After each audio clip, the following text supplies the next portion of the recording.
PTN 68 가치사슬 재편성 2. 복귀 아닌 아세안 인도 희망 여전한 매력 차이나 1 전략의 선택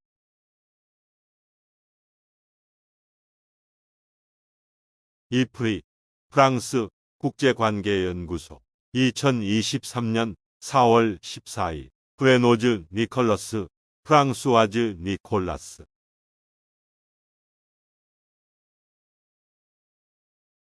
재배치 대 리쇼어링 경제가 우세하다. 중국에서 멀리 재배치.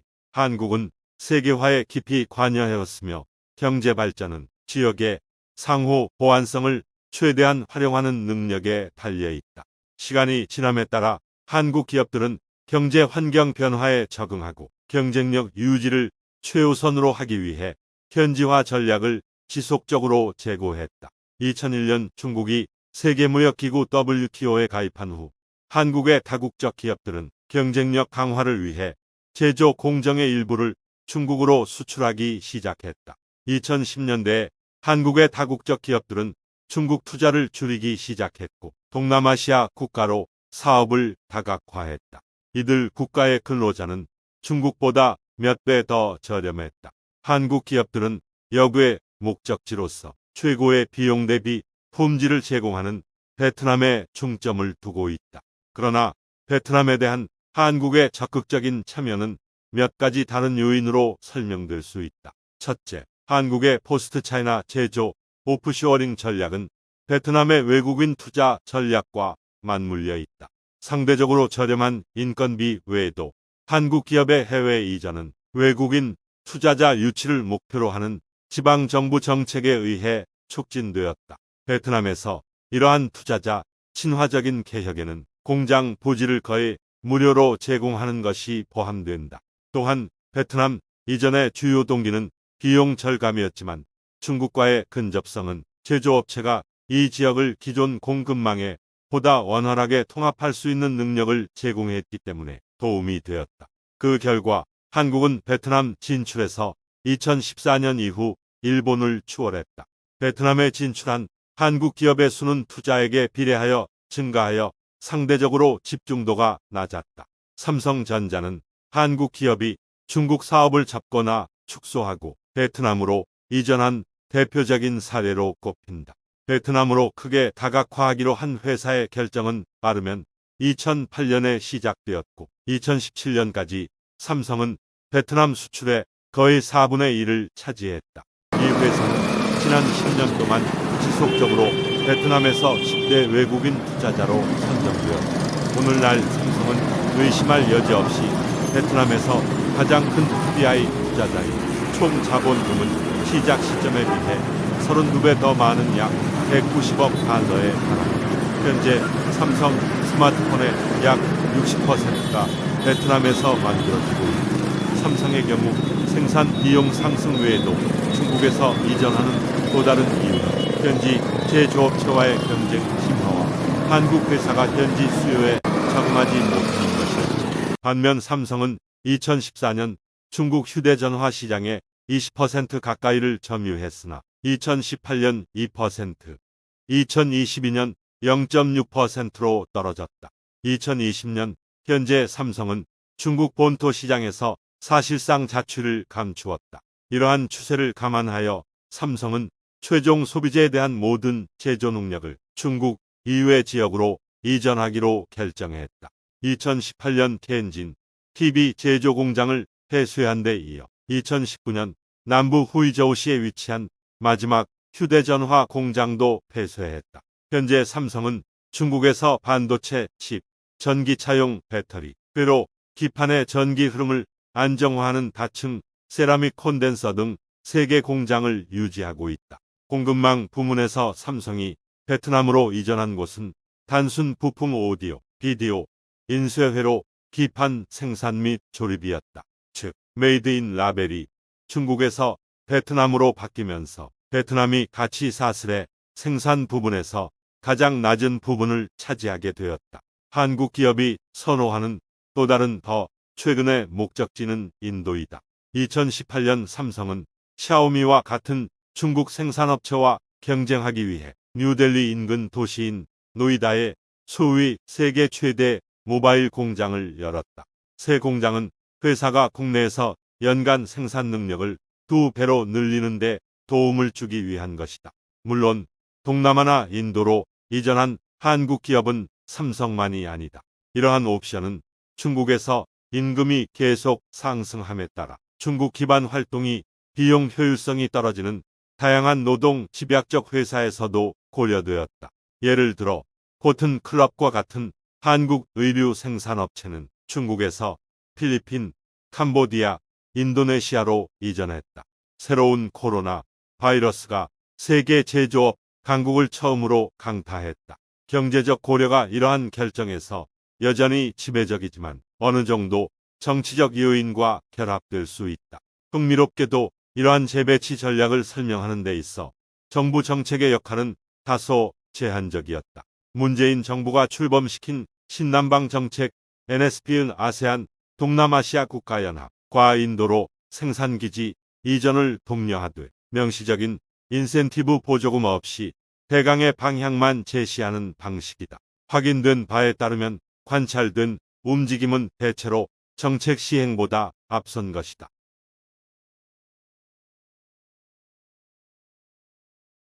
중국은 여전히 매력적인 위치. 2009년 현재 한국의 아세안과 중국으로의 제조업 투자 흐름 사이에는 상대적으로 높은 상관관계가 있다. 2014, 2017년 기간을 제외하고 베트남에 대한 투자 증가와 함께 중국에 대한 한국의 해외 직접 투자 ODI는 급격히 감소하지 않았다. 즉, 중국에서 아세안으로의 한국 자본의 대규모 전환은 아직 일어나지 않았다. 또한 중국에서 멀리 떨어진 곳으로 생산시설을 이전하는 한 대부분 제한된 수의 부문이나 대부분 노동 집약적인 활동에 한정된다. 더욱이 중국에 투자하는 기업의 수 감소가 투자 규모의 감소를 동반하지 않아 집중도가 이전보다 훨씬 높아졌다는 것을 알 수 있다. 중국의 공급망 파트너들은 이를 완전히 무시하지 못했고 세계 제조업에서 중국의 점유율은 2000년대 초반 이후 지속적으로 증가해왔다. 앞서 강조했듯이 중국은 생산 사슬의 중간 부분과 중간재, 일부 특정 활동에 있어 여전히 대체 불가능한 것으로 보인다.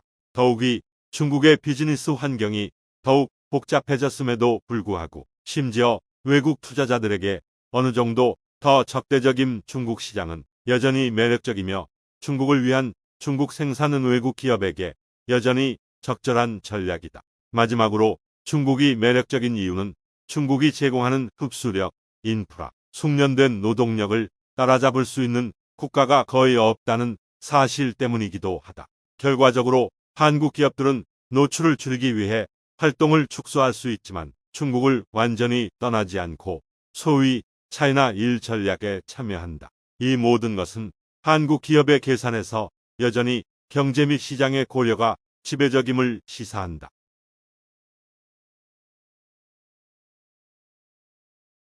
정부의 전략, 리쇼어링. 2013년 뉴턴 법칙 제한적인 성공. 앞서 설명한 바와 같이 세계화에 대한 정부의 불만, 특히 제조업이 쇠퇴할 위험에 대한 인식은 그들을 본국으로 끌어들이려는 시도, 즉 리쇼어링에 참여하려는 시도의 근저에 깔려 있다. 오프쇼어링, 옵쇼어링은 주로 비용 효율성을 고려하여 기업이 본국을 떠나 다른 외국에서 제품을 생산 및 제조하기로 결정한 것이다. 이에 반대되는 개념인 리쇼어링은 기업이 상품의 생산과 제조를 본국으로 되돌리는 상황에 해당한다. 리쇼어링은 어느 정도의 경제적 안정을 달성하는 표준 방식이다. 최근 대유행으로 인한 공급망 문제에 비추어 점점 인기를 얻고 있지만 한국의 경우 이 전략은 대유행 이전부터 시작되었다. 처음에는 정부가 산업 생산과 투자의 해외 이전으로 인해 국내 고용과 성장이 둔화될 수 있다고 우려했기 때문에 시행되었다. 한국 정부는 2012년부터 제조업 기업의 리쇼어링을 촉진하기 위한 지원책을 도입하기 시작했다. 또한 정부는 리쇼어링 지원센터를 설립하고 외국인 투자기업과 유사한 인센티브를 리쇼어링 기업에 제공할 계획이다. 이 정책의 목적은 제조업 기업의 복귀를 촉진하여 제조업을 강화하고 일자리를 창출하는 것이었다. 이를 위해 정부는 법인세, 소득세, 관세를 감면하는 형태의 인센티브를 제공한다. 구체적으로 이전하려는 기업은 처음 5년간 법인세를 면제받고 이후 2년 연속 50% 추가 감면 혜택을 받을 수 있다. 다만 법인세 면제는 수도 서울 이외 지역으로 이전하는 기업에 한한다. 정부도 리쇼어링 투자비 일부를 지원한다. 예를 들어 토지, 장비 및 고용에 대한 보조금은 지급되지만 연구개발, R&D 활동에 대한 지원은 없다. 리쇼어링 기업에는 최대 300억 원의 투자 보조금과 고용 창출 지원금이 지급된다. 초기 법에서 뉴턴 회사의 정의는 다소 제한적이다. 해외 사업장의 25% 이상을 축소 정산 인계하고 국내에서 같은 제품을 생산할 수 있는 시설을 신축 증설하는 경우에만 리쇼어링 기업으로 인정된다. 첨단 기술 및 핵심 공급망 부문의 기업은 해외 사업 축소에서 제외되지만 아웃소싱 기업은 제외되었다. 법안이 통과된 지 1년 만에 업계에서는 규제 완화와 함께 아웃소싱 기업을 포함하는 뉴턴 기업의 정의를 확대할 것을 요구했다. 또 해외 사업장 축소 비율은 당초 요구 비율 25%보다 낮아야 한다고 주장했다. 예상할 수 있듯이 이러한 제한 조항은 한국 기업이 이전을 고려하도록 장려하기에 충분하지 않았다. 산업통상자원부에 따르면 2014년에서 2018년 사이에 매년 평균 10개 정도의 기업만 복귀했으며 한국의 외부 공급망 의존도는 2013년 이후에야 심화되었다. 한국의 경험에 따르면 정부의 정책은 그 정도밖에 할 수 없으며 공급망의 궁극적인 재구성은 민간 기업이 어떻게 위험을 평가하고 정부가 제공하는 인센티브에 대응하는지에 달려있다.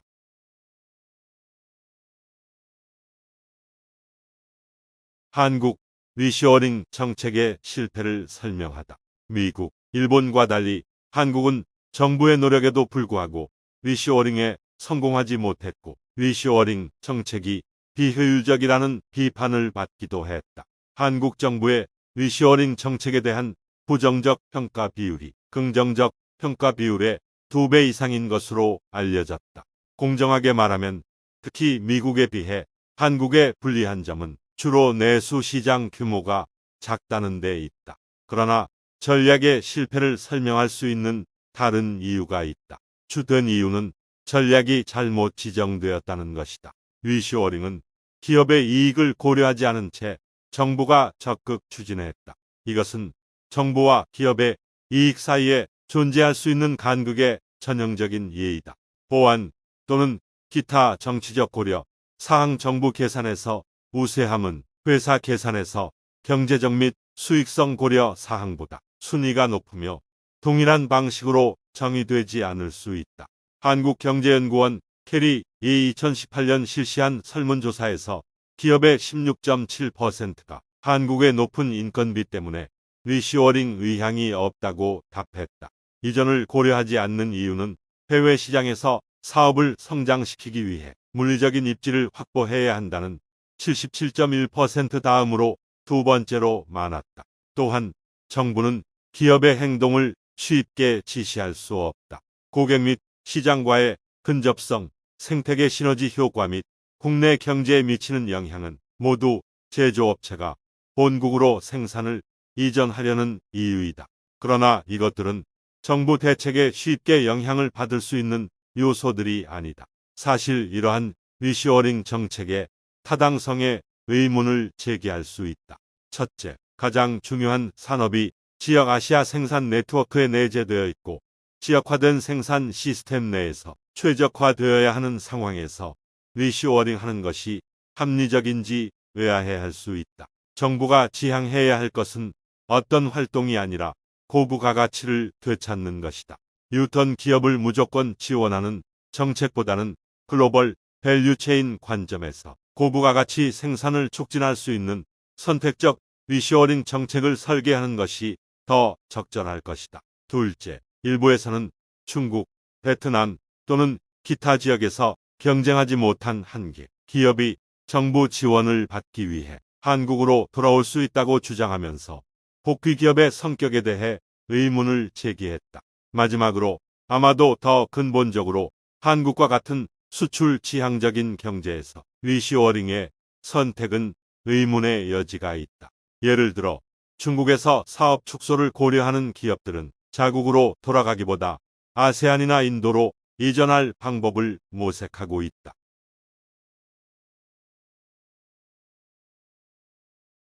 이프리 인스티튜트 프랑세 더즈 릴레이션즈 인터내셔널즈 프렌치 인스티튜트 오브 인터내셔널 릴레이션즈 프랑스 국제관계연구소는 프랑스 파리에 본부를 둔 국제문제 전담 싱크탱크입니다.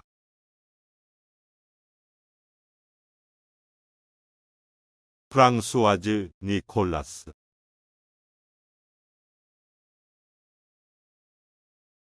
이프리 프랑스 국제관계연구소 아시아연구센터 선임연구위원 겸 소장.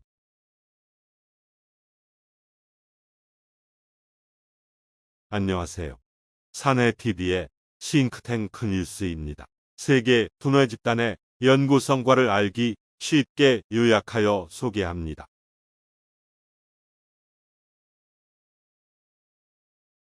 영상 편집 프로 시스템 영어 초역 구글 번역 요약 정리 PTN 박종귀 박사